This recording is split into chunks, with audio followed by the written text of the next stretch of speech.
Anak usia 7 sampai 10 tahun statusnya PNS. Ya. P-ne iki penasaran, Masih penasaran? N-ne nalar, Nalar. S-e Ngomong soal ngomong. Baik sahabat sekalian, kemarin kita udah jagongan ya Pak Tum ya. Kita ngobrol bahas tentang penyimpangan dalam mendidik anak usia dini ya. Nah, kemarin rada ada sing ini nih Pak Tum, kejadian sing agak banyak beritanya ya Pak Tum ya. Di apa namanya? Anak SMA kayaknya ya. Itu disuruh apa namanya? Sujud-sujud. Wah, itu pripun ya Pak Tum. Ini ternyata maksudnya permasalahannya dari saya kok sepertinya tidak hanya untuk anak kecil nih, tapi juga sampai kepada yang dewasa juga ini Pak Tum. Nah, itu kan podo karo mlebu sing intimidasi toh. Itu kan sudah intimidasi tingkat tinggi dan ini sudah jadi misalnya sinangani lah, misalnya sinangani. Dan itu ya memang salah satu pelanggaran lah orang seperti itu. Arahnya akan menuju ke kriminalisasi itu sebenarnya. Gitu ya. Tapi ya insya Allah sudah ada yang berwenang lah ya. Semoga tidak terjadi di lingkungan kita lah gitulah ya. Dengan kita sambil jagongan sharing berbagi lah ya dengan apa namanya ya, belajar bareng tentang metode pendidikan. Kemarin sudah selesai pembahasan apa namanya penyimpangan mendidik anak usia dini. Nah, sekarang Pak Tung kita jagong apa ini Pak Tung? Nah, kemarin wingi-wingi kan dhewe wis jagongan soal anak usia 0 sampai 7 tahun gitu. Kondisine piye, cara mulange piye. Oke, kita mengenal anak 0 sampai 7 tahun itu gimana. Nah, saiki jagongan bocah usia 7 sampai 10 tahun. Jadi kalau dalam bahasa pendidikan karakter itu anak 0 sampai 7 tahun itu adalah tufulah. Anak-anak. Ya. Nah, kalau 7 sampai 10 tahun itu namanya tamyiz. Tamyiz iki wis iso mbedakake. Bisa mulai berpikir ya, betul? Mulai berpikir iso mbedakake. Nalar wis mulai nalar. Jadi usia anak itu kan ada urutan-urutan. Sampai nanti balik kayak dhewe wis balik. Ya berarti ini si anak-anak kan semua perbuatannya kan tidak dimintai pertanggungjawabannya. Salahnya adalah salah orang tua, benarnya adalah benar orang tua. Nah, sekarang ngobrol soal bocah sing umure 7 tekan 10 tahun. Meningkat nih umurnya ya? Umurnya munggah lagi. 0 sampai 7 tutufulah. Terus ini kita masuk ke 7 sampai 10 tahun. Tamyiz. Kuwi kan padha karo cah usia kelas 1 SD. 7. Iya. Kan padha karo bahas cah TK kuwi. PAUD, TK. Bahas cah TK. Nek saiki bahas cah SD. Kelas 1 sampai kelas 2 ya, 3. Ya, 1 2 3. 1 2 3 4. 7 8 9 10. Nah, ya.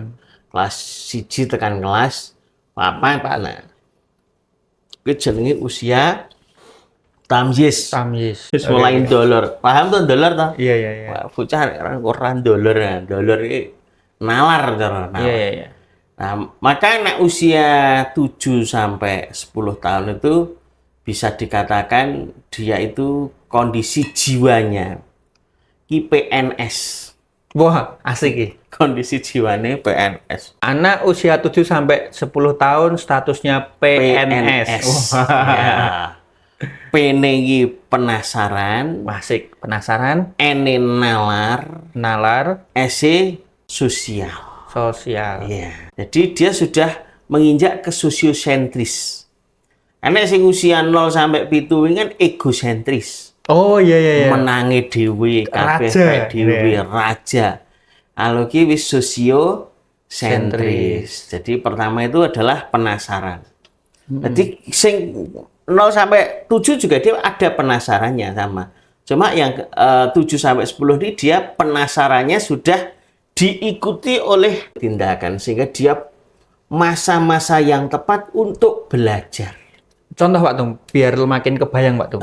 Misalnya, kalau si kecil kan weruh apa dimut, Oh iya. gitu, jimplok untuk panganan. Nah, dia sudah melakukan. Contohnya, yang masak gajal mulai masak. Gitu. Sudah bisa mencoba sendiri gitu. Jadi saat itu adalah saat-saat yang sangat pesat penasarannya. Di usia ini 7. Di usia 7. Mulai ya ono sing pengen bal-balan. Dia masa-masa milih-milih di situ. Coba mencoba. Nah, coba mencoba. Ini ada jembatan ya diterjang naiki lompat-lompat gitu ya Pak Tum ya. Ya orang juga sih. Enggak, maksudnya saya bayangkan jembatan yang ada di sekolah-sekolah itu loh. Oh kayak iya. punya SDTK itu kan ada jembatan-jembatan ya Pak Tum ya. Iya. Jadi di masa-masa 7 sampai 10 tahun dia itu anak yang penasaran, tapi ranahnya itu tidak hanya di fisik sebenarnya. Penasaran sudah mulai arahnya pada kognitif. Oh, penalaran ya. Sudah sampai penalaran yang berpikir. Oke. Jadi dia sudah penasarannya yang sudah tingkat kognitif. Kenapa tingkat kognitif? Kan dia sudah punya nalar saat yang tepat. Nah, maka di saat-saat seperti itu adalah menjadi masa belajar atau disebut sebagai karakter belajar. Oke. Wayahe apa? Sinau. Ya.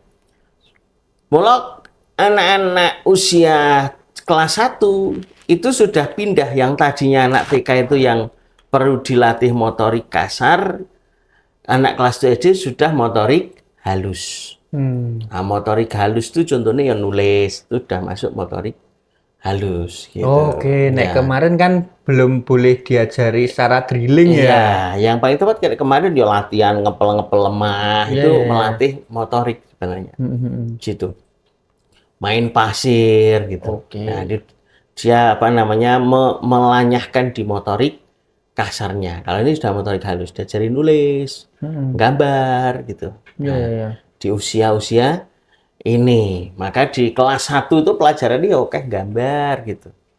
Sudah bisa diajari materi yang kognitif. Nih, kelas 1 SD. Mulai calistung. Iya, mulai calistung. Diajari moco, diajari nulis gitu. Dan ini termasuk usia emas juga. Karena usia emas itu kan usia emas untuk keimanan, emas untuk belajar, emas untuk mengasah bakat. Kalau dalam ilmu umum kan usia emas itu kan 0 sampai 12 tahun. Itu kondisinya jiwanya umur itu tekan 10 ya singkatannya PNS. Penasaran, nalar. Gitu, sosiosentris. Nah, mau kan penasaran wis toh. Nalar, dia sudah bisa nalar.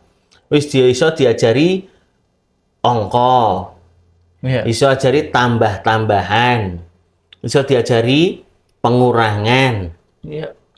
Karena sudah nalar, diajari memahami bacaan sudah bisa. Jadi bisa diulang ini.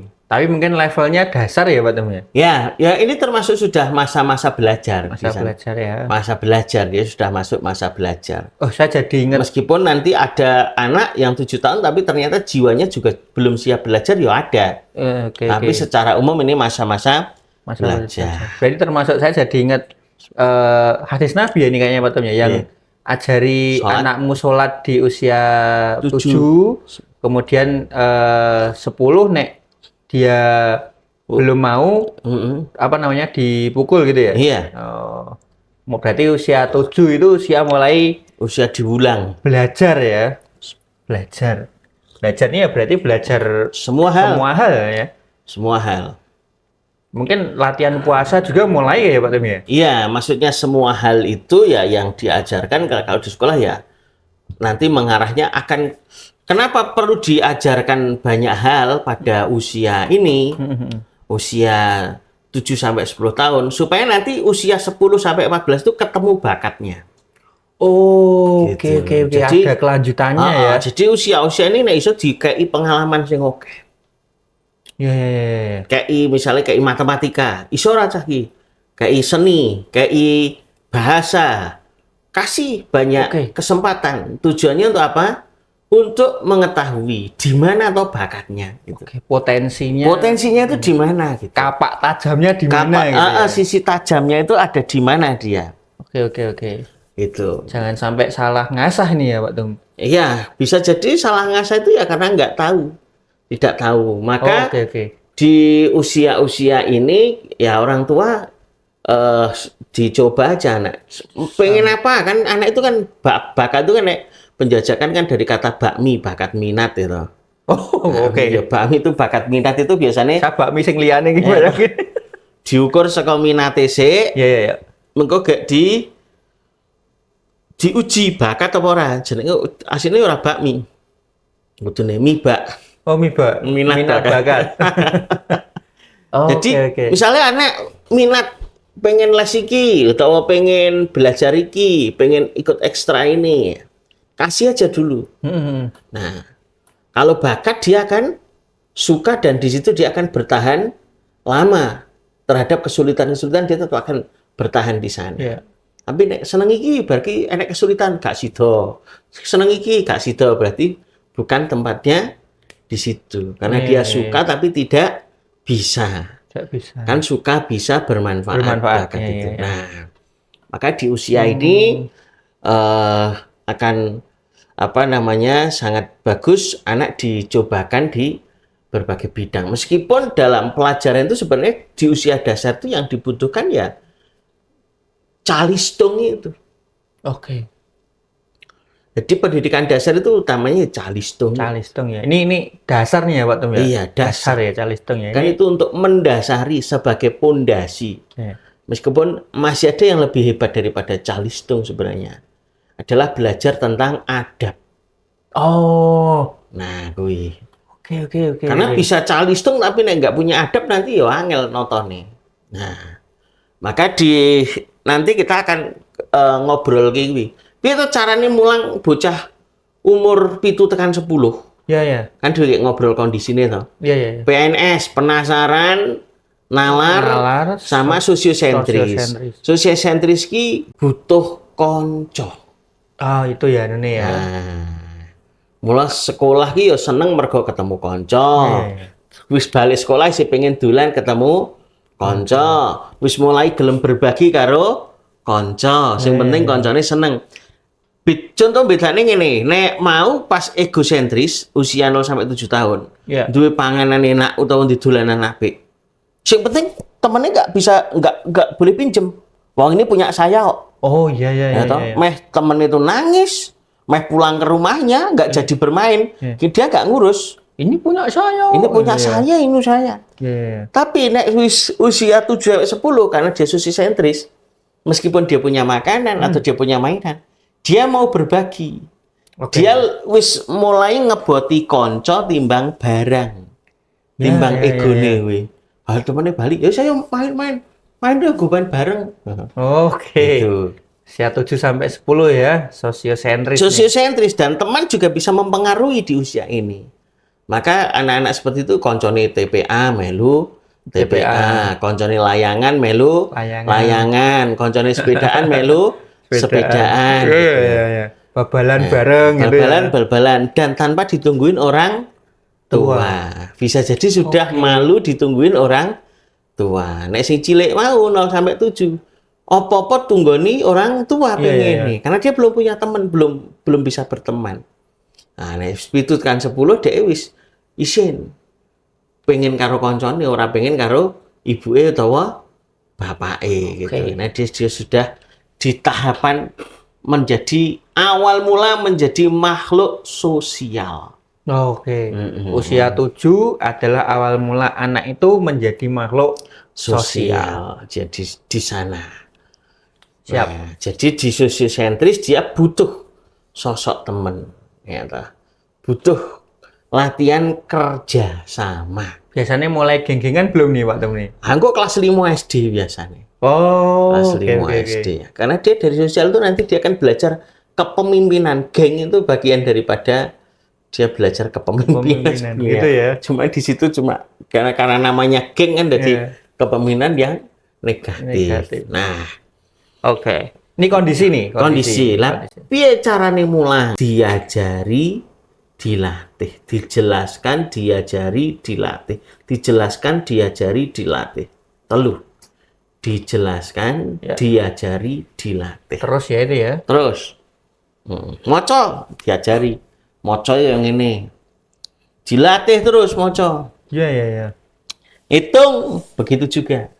Hal-hal yang lain, kan kalau usia 7 kan biasanya yang pribadinya, yang kebutuhan privatnya itu udah selesai. Contohnya wis iso adus dhewe, wis iso madang dhewe. Iya. Nek sing mau 0 sampai 7 kan bisa jadi di usia 5 itu belum bisa. Belum bisa ya. Mandi sendiri, ke toilet sendiri belum bisa. Nah, tapi kalau sudah 7 nih wis iso dhewe. Wis rapati butuh mbok nih caranya. Nah, maka hal-hal yang lain sudah bisa dibawa dalam belajar, sudah siap bertemu dengan yang namanya guru yang sesungguhnya. Guru kan jelaskan. Iya. Ajari. Dijelaskan. Maka kalau disingkat disebut bahasa tangan. Oke. Bahasa tangan itu apa tuh? Bahasa tangan itu ya dijelaskan. Nah, jadi ini cara belajar nih ya. Iya, cara belajarnya adalah dengan berlatih terus-menerus. Trial and error. Sing dadi problem, kadang orang tua ora paham. Nek usia 7 tekan 10 itu masa trial and error. Trial and error kan artinya mencoba dan gagal atau salah. Oke. Iya. Saya jadi bayangke anak di usia itu kan mulai tahap tadi mungkin ya, mulai sekolah, masuk SD, sinau mungkin ya, belajar sama orang tua, tapi kayak masih ada tekanan gitu bahwa kamu kok nggak bisa gitu ya. Nah, iya. Karena orang tua nggak memahami usia itu. Dia adalah masa trial and error. Trial, error, mencoba dan gagal. Nah, karena orang tua nggak paham, kalau anaknya gagal dia disalahkan. Ini. Nah, ya toh? Iya. Belajar matematika urung iso, ya toh, atau nilainya elek disalahke. Dipaksa, beri tekanan, ya toh. Kok ora iso? Liyane wae iso. Nah, ini masuk yang kemarin nih. Iya. Kan banyak itu toh, belajar bahasa Indonesia. Ya, Pak Tom ya. Iya, padahal kan itu waktunya dia itu trial and error. Dia itu kayak percobaan. Ya bisa jadi akan banyak salahnya, gagalnya. Nah, responnya orang tua piye harusnya? Harusnya orang tua adalah fokus memotivasi pada usahanya. Oke. Iya. Belajar matematika, coba terus. Mati, enggak bisa, enggak apa-apa. Sudah mencoba dengan sungguh. Coba bahasa Indonesia, coba gambar, coba berbagai talent. Supaya nanti menemukan, jebule kamu hebat di gambar. Ketemu toh? Iya. Jebule kamu hebat di matematika kalau pelajaran. Jebule hebat kamu di bahasa. Jebule kamu hebat di olahraga. Oke. Maka di dalam usia SD itu kan ada 7 kecerdasan. Kecerdasan bahasa yang namanya linguistic intelligence. Nah, ada kecerdasan bahasa, kecerdasan emosional. Jebule kamu tuh nggak pinter bahasa, tapi kamu tuh pinter mendengarkan orang. Anger koncone sedih curhate karo dek nene. Iya. Nah, itu kan nanti juga akan menjadi potensi di masa yang akan datang. Dan ini tak rasa waktunya singkat ya Pak Tom ya. Iya. 3 tahun. 3 tahun ya. 4, 7, 8, 9, 10, 4 tahun ya. Waktunya kan singkat nih ya Pak Tom ya. Ini dengan tahapan 4 tahun, orang tua berarti saya bayangkan harus benar-benar mengamati nih. Ya, tugasnya orang tua mengamati dan memetakan. Memetakan ya, karena usia berikutnya target kita sudah tahu nih. Sudah ketemu bakatnya, baru di situ di trial, digas bakatnya apa. Singkat ya, waktunya singkat ya. Itu. Oke. Ada nggak orang yang salah persepsi terhadap anak? Ya oke. Banyak ya. Karena nggak tahu di sini. Maka kalau di sini orang tua juga bisa, kalau hubungannya dengan sekolah bisa dicek. oh bocah kuwi sing paling pinter pelajarannya apa. Oh, ini mungkin salah satu fungsi rapot ya Pak Tum ya? Salah satu fungsi rapot. Oke. Pelajarannya apa. Nah, sing elek-elek kuwi, sing bojone elek-elek wis tinggale rasa digagas. Yang penting KKM gitu ya? Heeh, sing digagas sing Yang bagus-bagus ya? Sing apik untuk ditemukan. Ya. Maka cara mengajarnya, karena di cara belajarnya ya. Ya, ini cara belajarnya. Cara belajarnya, gimana caranya dia belajar? Ya dia mencoba dan gagal, mencoba dan gagal, mencoba dan gagal. Maka orang tua mohon dimaklum apa yang dia gagal. Karena kegagalan dia adalah keberhasilan bagi orang tua. Paham maksudnya? Oke. Gimana nih Pak Tum? Anak wis mencoba ya, misalnya kelas ini ya, mencoba berbagai talent untuk dia pelajari kan. Dia gagal di situ. Itu keberhasilan bagi orang tua. Keberhasilan apa? Keberhasilan mengetahui bahwa ternyata dia tidak di situ. Oke. Apa namanya, sisi tajamnya tidak di sana. Ya udah pindah, Dek. Kan harus dicoba dulu toh. Harus dicoba tuh, berbagai itu harus dicoba sampai ketemu. Maka kegagalan itu sebenarnya adalah keberhasilan. Keberhasilan sampai ketemu kan gitu. Tugasnya orang tua berarti dua setidaknya ya Pak Tom ya. Pertama tadi memotivasi, sing kedua juga mengamati tadi ya Pak Tom ya. Oh ini belum bisa nih, lanjut ke yang berikutnya gitu ya. Iya, supaya ketemu, memetakannya. Oke. Anak ya dia terus coba gitu. Sampai di sisi yang dia sudah tidak bisa mencoba lagi. Oke, lanjut nih. Cara mengajarnya adalah dengan bahasa lisan. Bahasa lisan itu apa ya? Penjelasan atau dipahamkan. Gimana pahamkannya? Satu ya, bisa dengan penjelasan diajari, bisa dengan buku, kan sudah bisa baca. Iya. Sudah. Nek saiki wis cah sakmono ki wis iso buka ChatGPT. Iya. Ya toh. Drijine lebih canggih. Karena dia kalau tadi yang kecil kan belum bisa. Iya. Paling misalnya kalau dia pegang handphone anak 0 sampai 7 ya, paling ya nonton kartun. Iya. Nonton game kan gitu atau dia nge-game kan. Kalau ini karena dia paham, dia kalau penasaran terhadap sesuatu sudah bisa buka di sana di aplikasi AI tadi. Oke. Ya toh, karena di situ dia sudah bisa memahami. Tapi di sini juga perlu tadi ya Pak Tum ya, pemahaman dari orang tua terkait pemanfaatan teknologi juga ya. Oh, itu sudah jelas. Itu harus ya. Hal yang harus. Ini tuh untuk apa, itu hal yang harus. Iya. Dan nanti bisa jadi salah guna. Salah guna. Nah, juga perkembangannya kita juga nggak bisa membendung, mau nggak mau kita juga harus berkolaborasi dengan teknologi juga nih ya Pak Tum. Iya. Jadi pelarangan terhadap handphone pun ya ada plus minusnya. Oke. Yang penting dipahamkan tadi ya. Ya plusnya anak tidak terkena itu efek itu di waktu kecil. Iya. Karena banyak hal yang melalaikan di situ. Tapi ya memang dunia anak sekarang aja nggak bisa lepas. Dunia orang tua juga nggak bisa lepas. Mas Arif iso nggak rong dino ora pegang handphone? Ini kondisinya nggak bisa nih Pak. Ora iso. Kena SP. Karena absennya sudah pakai handphone. Iya. Absen pulang pakai handphone ya kan? Koordinasi segala macam. Koordinasi pakai handphone, kerjanya pakai handphone. Garap tugas belajar mandiri ya pakai handphone. Kuliah ya pakai handphone, pakai.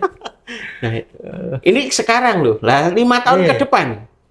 Kan kalau anak yang sekarang umur 7 tahun itu atau 7 sampai 10 tahun kan 5 tahun ke depan dia umur 15 tahun. Iya. Umur 15 tahun. Kita 5 tahun yang lalu, apakah sudah secanggih ini? Belum kan? Belum. 5 tahun yang lalu itu sama sekarang bedanya sudah jauh. Jauh. Perkembangan dunia teknologi itu luar biasa. Saya SMA aja belum ada, Facebook itu belum ada. Iya. Jadi istilah download kuota itu tidak ada. Saya sudah mahasiswa tidak ada istilah download kuota itu. Saya mahasiswa itu kayak muncul flash disk sing berapa urung sampai giga baru muncul itu. Belum masih disket itu loh, masih disket. Iya, Pak Tom. Nah, kuliah itu masih disket itu. Itu 2000-an. 2006-an. 2006-an ya? Iya, 2003. Yeah. Masih disket. Akhir-akhir disket itu muncul flash disk. Ini berarti 2004 Pak Tum menjelajah beberapa fase ini. Iya, menjelajah beberapa fase.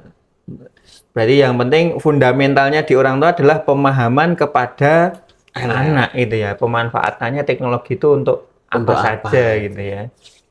Oke.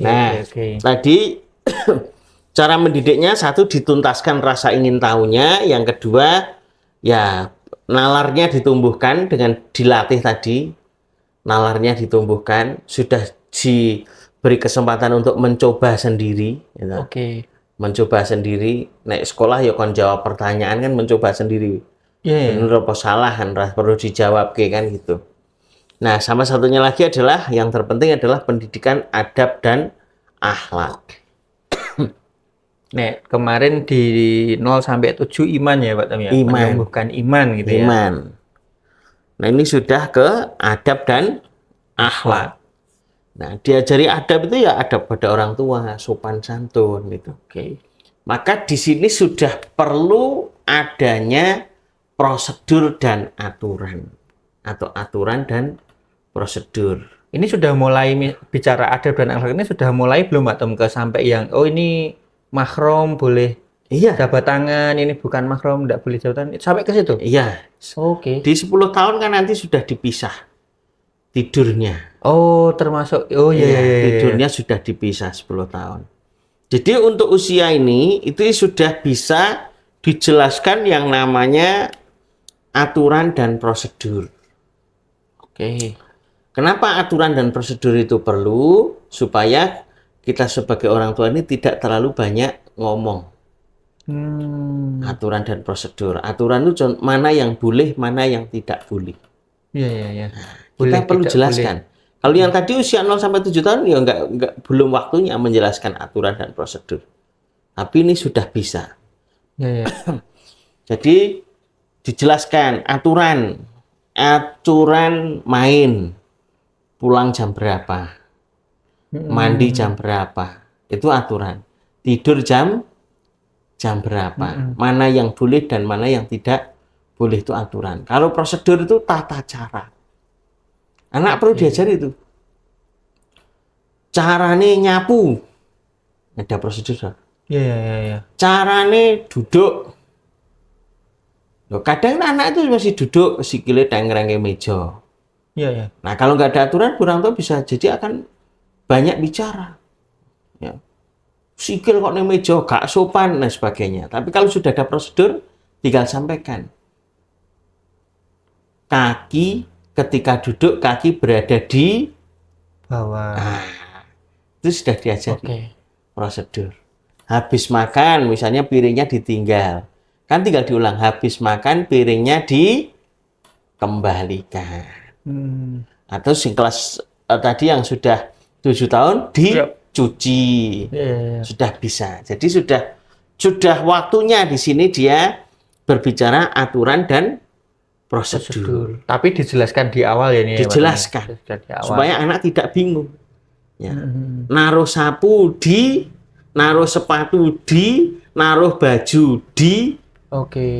Tapi itu terus diulang-ulang tapi ya Pak? Iya, dalam keseharian itu diulang-ulang. Jadi ketika anak naruh bajunya di meja, pulang sekolah dicopot langsung muncal ke kursi. Orang tua kan tinggal nyebut aja, naruh baju di. Naruh baju di. Bisa jadi malas, bisa apa perlu saya bantu? Perlu Bapak bantu apa naruhnya? Gitu. Tapi ini juga perlu kesabaran dari orang tua nih ya Pak Tom ya? Iya. Kan boleh jadi ya tadi kita nyampaikan mungkin anak juga masih gagal melaksanakan gitu ya, terus gitu ya? Iya, penanaman adab itu kan jadi perlu panjang. Karena tadi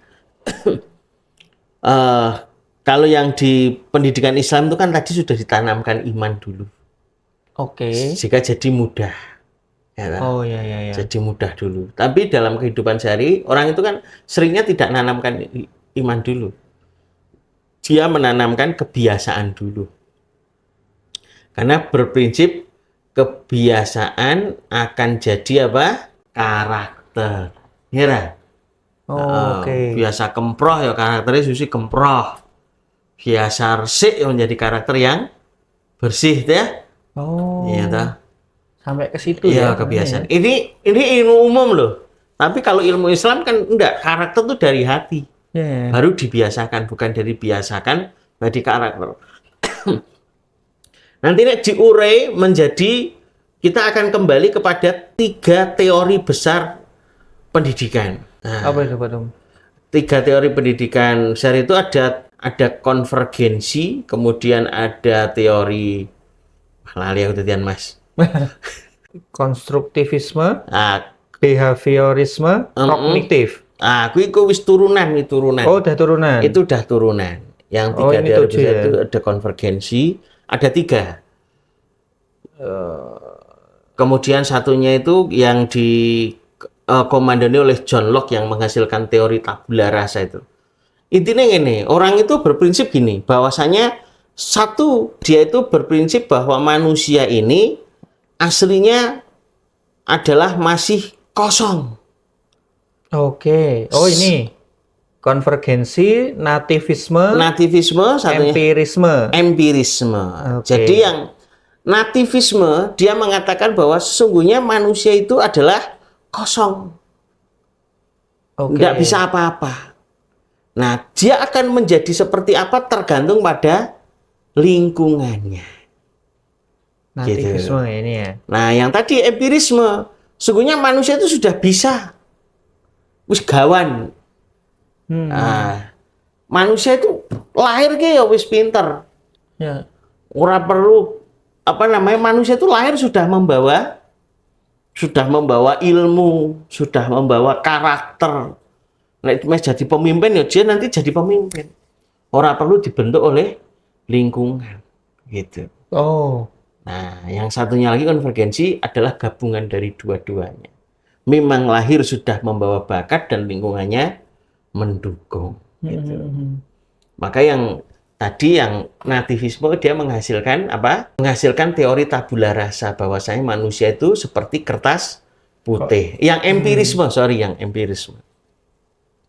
Yang empirisme itu menghasilkan kertas putih. Empiris itu kan dari kata apa? Empiris, pengalaman. Ya, dari pengalaman itu. Jadi manusia itu akan hebat karena pengalaman.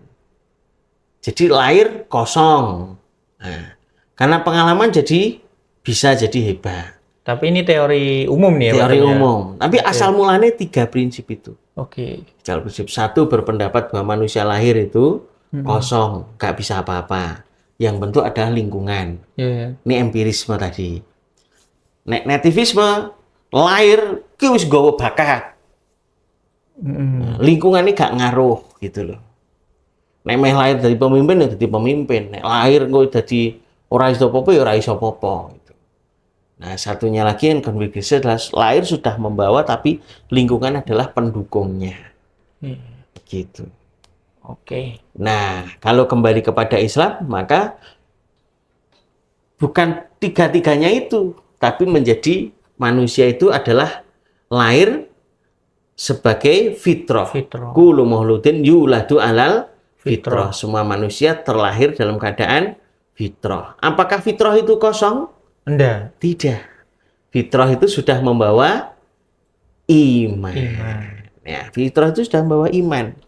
Di dalam hatinya sudah membawa iman, meskipun dia nanti ayahnya ya ta fa abawahu yuhawidanihi au yumajinasi au yunasironihi au yumajisanihi. Nah, dia bapaknya akan menjadikan dia nanti Yahudi, Nasrani atau Majusi. Tapi sesungguhnya wis Islam, wis fitrah. Fitrahnya gitu. ya. Nah, di situ. Oke. Nah, kembali ke tadi apa? Metode mendidiknya. Metode mendidiknya. Jadi pelatihan adab. Kapan adab dilakukan? Setelah iman dia dapat pelatihan adab. Oh, membentuk struktur nih ya Pak Tung ya. Berarti 07 itu iman, nanti naik ke 7 sampai 10 ini adab, kemudian ada akhlak juga ya. Iya, karena iman itu posisinya di mana toh? Di hati. Di hati. Nek adab di di perilaku, di badan. Di Nah, badan, kembali ke ya. diskusi yang pertama dulu. Ini Cipta Rasa Karsa itu. Rasa Cipta lan Karsa. Oke, Ya, oke, nek oke. sing tadi iman itu di hati, atau di hati penanamannya. Tapi kalau adab sudah melibatkan apa? Akal dan Anggota badan. Jadi adab sudah melibatkan akal dan anggota badan. Iki bener, iki ra bener, iki salah, iki bener, iki apik, iki ora pati apik gitu. Siap. Nah, maka di sana anak sudah ajari adab. Adab yang paling tinggi adab kepada Allah, adab kepada Rasulullah, baru adab kepada orang tua. Oke. Gitu. Ini berarti pembahasan dari awal sampai hari ini tuh semuanya terstruktur, runut ini Pak. Urut sebenarnya, urut ya. Runut. Oke. Urut runut. Jadi kalau sahabat-sahabat ada yang pengen review, boleh nih, bisa nih berarti Pak Tum ya, nanti bisa lihat per episodenya ya. Review biar Melihat yang pembahasan sebelumnya gitu ya. Oh iya, ya paling Gitu ya. penak nontonnya urut. Urut ya. Nontonnya urut. Nek urut ya kok pedot-pedot nih. Oke. Jadi di sana. Jadi kalau iman itu ditanamkan ke dalam hati, kalau adab ditanamkan kepada melibatkan hati, pikiran, dan anggota badan. Kenapa melibatkan hati? Lah karena adab itu mesti nganggo rasa. Oh, oke. Adab itu kan mesti pakai rasa toh. Adab itu pakai rasa. Tapi dia juga pakai cipta tadi, cipta tetap nganggo gitu. Dan anggota badan. Maka kita ketika berbicara adab-adab ya mesti hubungannya kanggo anggota badan. Contohnya adab apa, Mas? Apa? Makan. Nah, adab makan. Pertama apa? Doa. Baca Bismillah. Baca bismillah itu nganggo hati apa melibatkan anggota badan? Pakai hati. Pakai hati. Pakai hati. Melibatkan anggota badan apa enggak? Bisa jadi ya, mengucapkan. Karena kalimatnya adalah baca. Baca mesti nganggo mata, nganggo mulut, lisan, ya. Ya baca bismillah. Apalagi ada makan contohnya.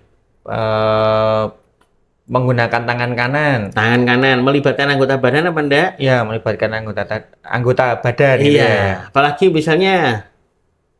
Terus apa? Yang lebih spesifik, misalnya pakai tangan, pakai 3 jari itu Pak Tum. Mengambil yang terdekat. Oh iya. Pakai hati apa pakai tangan? Pakai tangan. Dominasinya anggota badan. Itu juga mulai melibatkan akal ya, Nek. Saya bayangkan ya Pak Tum ya kan, membedakan tangan kanan, kiri, dekat, jauh, itu kan juga penalaran nggak sih Pak Tum? Iya. Oke. Adab yang lain, ketemu orang yang lebih tua? Bisa jadi ya. Apa contohnya? Menyapa dulu kita sebagai yang lebih muda. Iya, mengucapkan salam terlebih dahulu.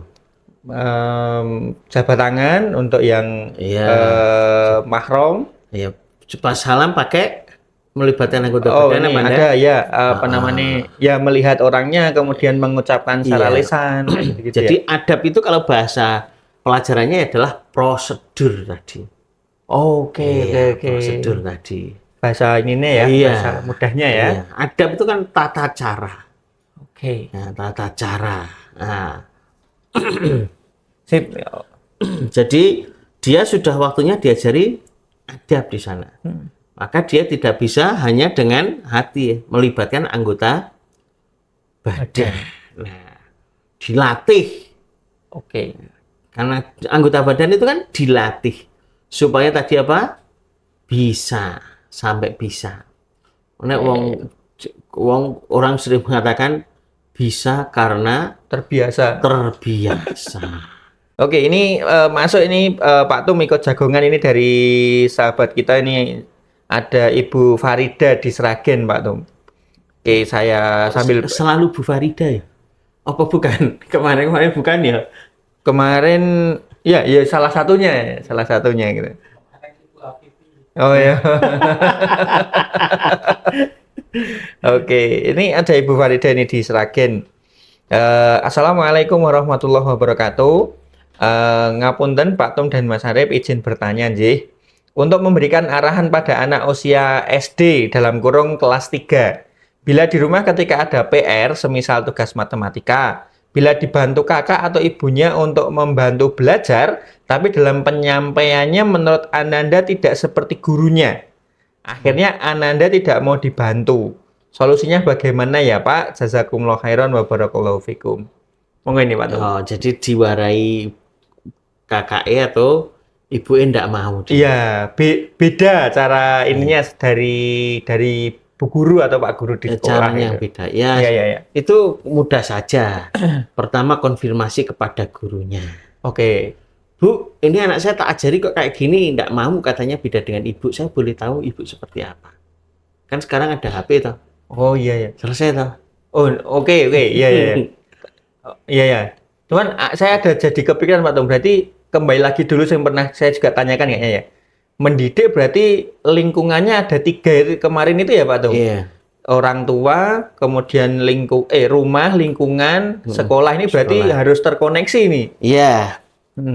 Oke Pak Tum. Nah, bisa itu. Bisa yang kedua ya kalau dia udah bisa ngerjakan, suruh ngerjakan sendiri aja, nggak usah diajari. Oh. Ada PR toh. Iya. Sudah bisa ngerjakan sendiri, ya suruh ngerjakan sendiri. Kan memang kelas 3 kan masa trial and error. Jangan takut dia berbuat error. Kan dia intinya di situ kalau diajari nggak mau toh. Iya. Nah, ditanya, sudah bisa belum? Udah bisa, udah. Kita tinggal ngamati aja berarti ya sebagai orang tua iya, maksudnya? nungguin aja. Oke. Ya, kecuali dia tanya, siang ini aku nggak bisa. Nah, sekarang kalau hanya ngajari pelajaran itu hal yang sangat mudah. Oke. Buka aplikasi AI. Ya, semoga membantu ini ya Bu Farida ini diserahkan ya, berarti bisa tadi masukannya gitu ada ya bisa 3 opsi ya. Pertama bisa jadi kalau dia bisa kerjakan sendiri biar kerjakan sendiri.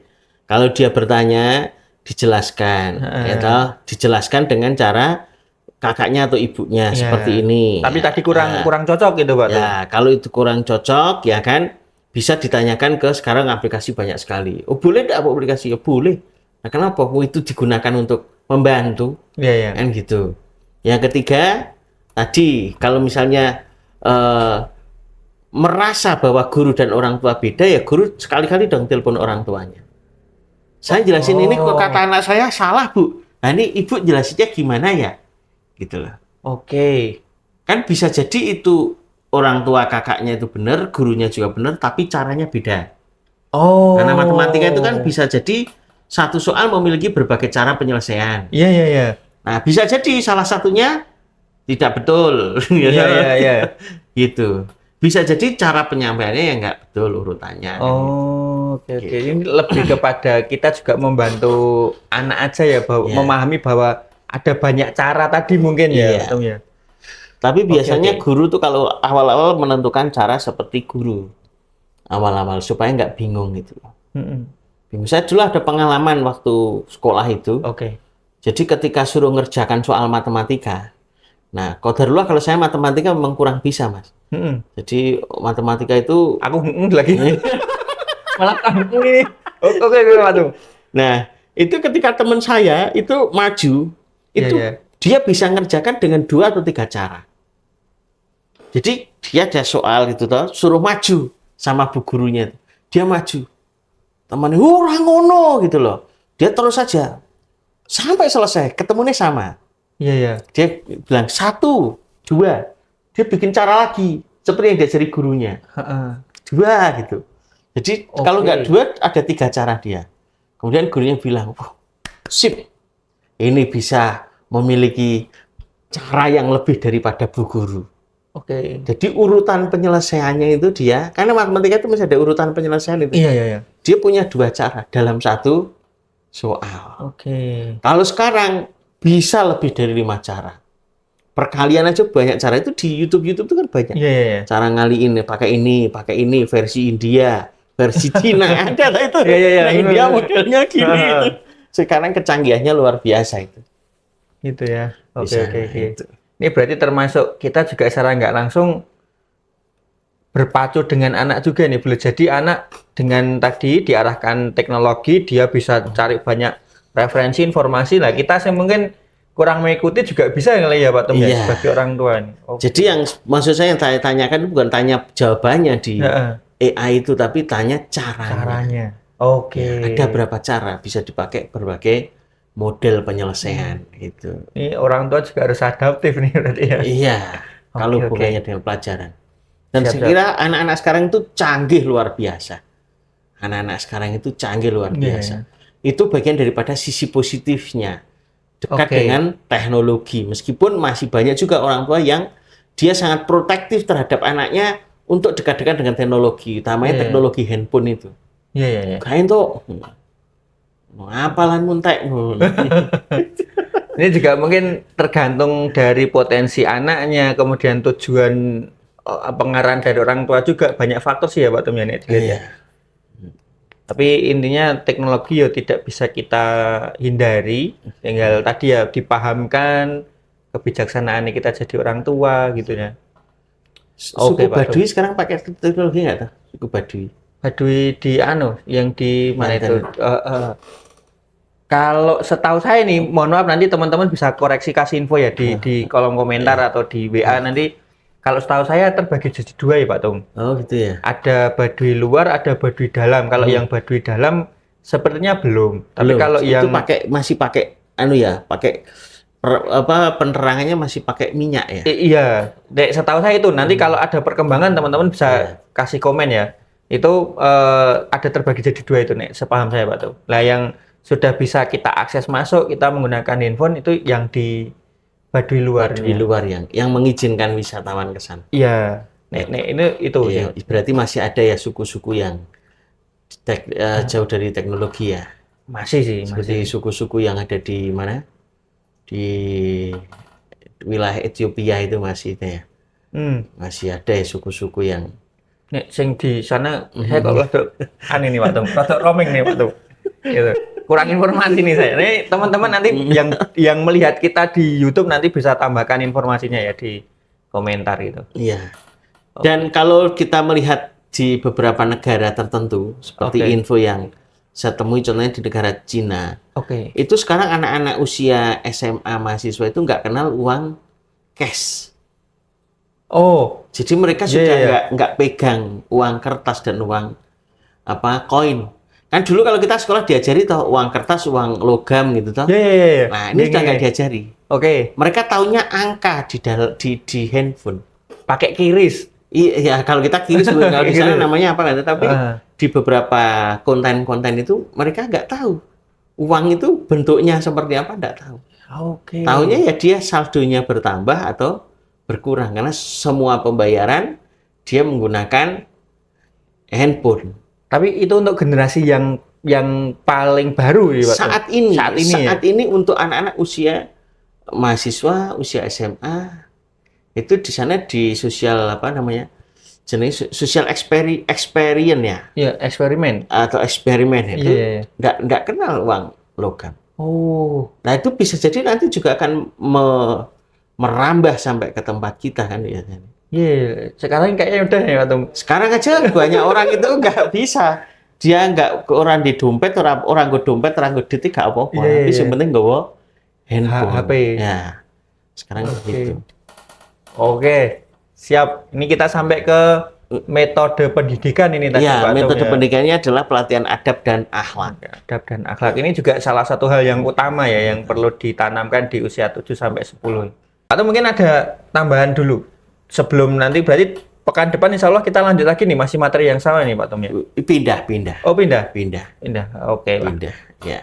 Siap. Ya kurang lebih itu, sesimpel itu sih mengajarkan anak. Anak itu yang penting kita dampingi. Ya. Karena kita menggunakannya madhabnya adalah fitrah.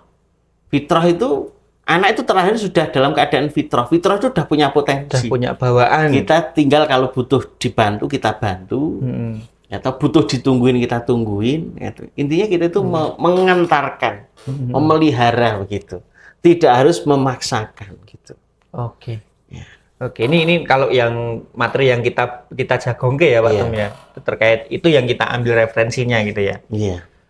Oke, kira-kira begitu sahabat sekalian. Ini tadi rodok jeru, rodok dalam nih sampai apa namanya ya, gojekannya tipis-tipis gitu ya. Jagongannya agak serius. Nah, untuk sahabat sekalian yang nanti pengen materinya, nanti bisa coba kontak Humas Radio Bas. Nomornya di 0812 2812 9100. Terima kasih juga untuk Ibu Farida yang tadi ya, yang sudah ikut jagongan. Jagung lahir, Bu. Ya, semoga membantu tadi apa yang kita diskusikan, yang kita sampaikan gitu. Ngomong soal momong.